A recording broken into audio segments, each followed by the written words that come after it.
of fun and picnics, but please take a moment today to remember a loved one or a hero that you know.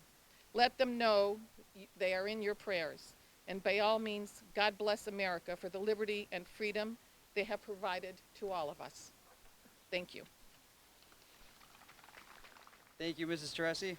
At this time, I would like to welcome Mayor Anthony DeSico. Good morning. I just wanted to take a moment to acknowledge former former council president Mike Balestrella and finance director Bob Tribute, who are also here with us today. Easy for me to say, I guess. And good morning on this beautiful Memorial Day 2017. A memorial is an object which serves as a focus for memory of something, or to remind us of something. So what does Memorial Day remind us of? For some, it reminds them of sacrifices made by family members who served our country. For others, it reminds them of freedom bestowed upon our country because of those that served in our military. Ronald Reagan reminded us, I don't have to tell you how fragile this precious gift of freedom is. Every time we hear, watch, or read the news, we are reminded that liberty is a rare commodity in this world. So we are fortunate to live in freedom.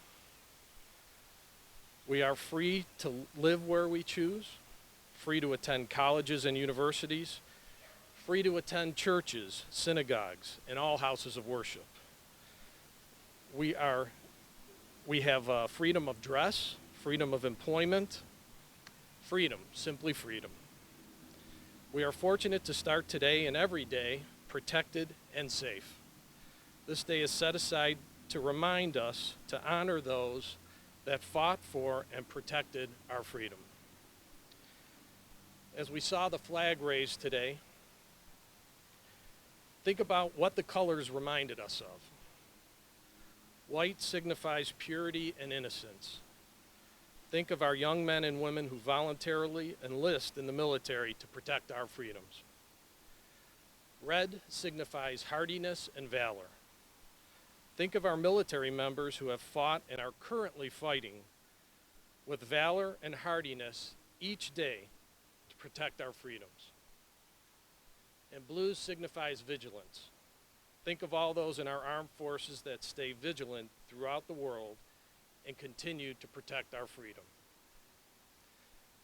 This flag, our flag, evokes patriotism and pride. The flag represents our freedom to be here today and remember. Again, today, let us be reminded of how precious our freedoms are and remember all of the individuals who have protected and continue to protect our freedom. Thank you for being with us here today, and God bless America. Thank you, Mayor, and thank you for raising the microphone. Um, if I could have the Lander students come on up now. Each year on the last Monday of May, with our loved ones, family, and friends, we celebrate Memorial Day.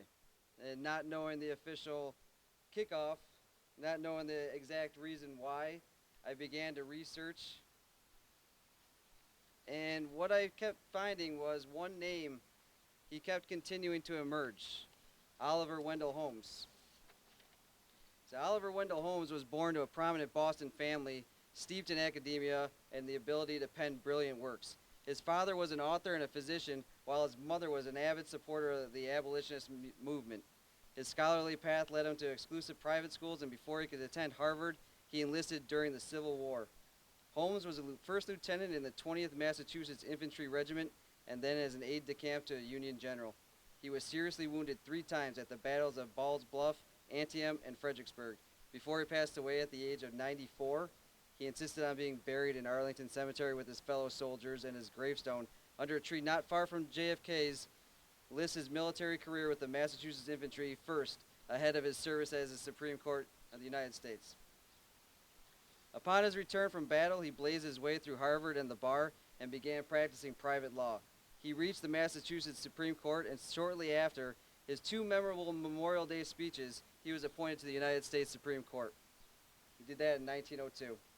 During his long reign as Supreme Court Justice, Holmes was known as the Great Dissenter and was instrumental in many cases involving the Amendment for Freedom of Speech, the Espionage Act, and was a leader in the Clear and Present Danger Doctrine, which determines under what circumstances limits can be placed on the First Amendment freedoms of speech, press, or assembly.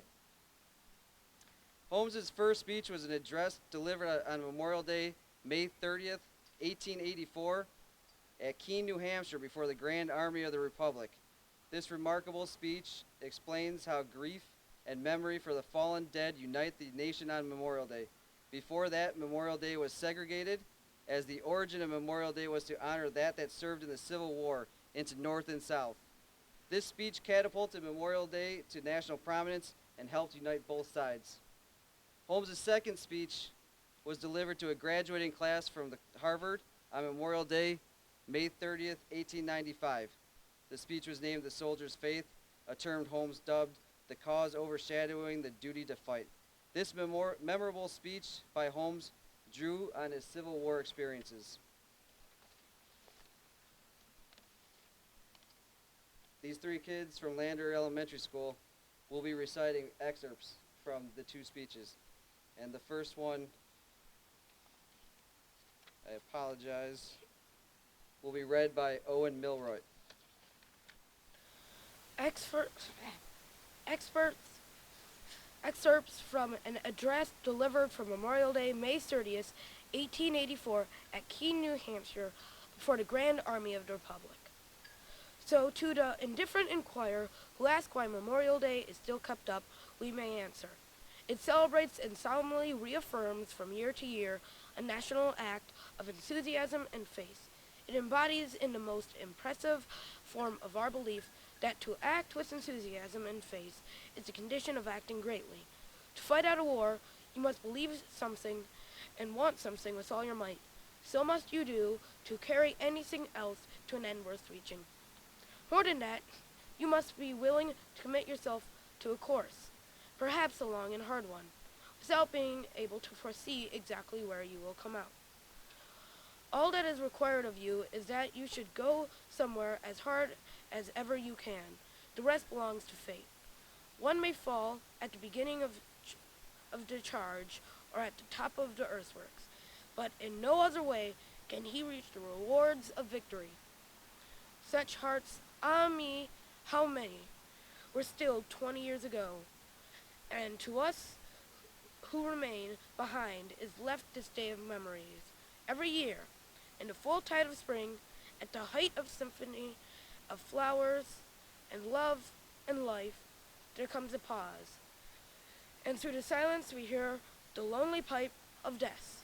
Year after year, lovers wandering under the apple trees and through the clovers and deep grass are surprised with sudden tears as they see black-veiled figures stealing through the morning to a soldier's grave.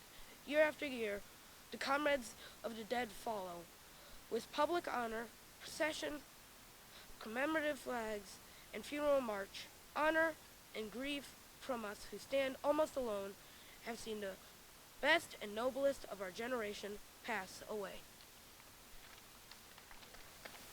The next recital will be presented by Ben Lemoyne. Excerpts from an address delivered from Memorial Day, May 30th, 1884. 1884, at Keene, New Hampshire, before the Grand Army of the Republic. We can hardly share the emotions that make this day to us the most sacred day of the year, and embody them in ceremonial pomp, without in some degree imparting them to those who come after us. I believe from the bottom of my heart that our memorial halls and statues and tablets, the tattered flags of our regiments gathered in the state houses, are worth more to our young men by way of chastening and inspiration than the monuments of another 100 years of peaceful life could be.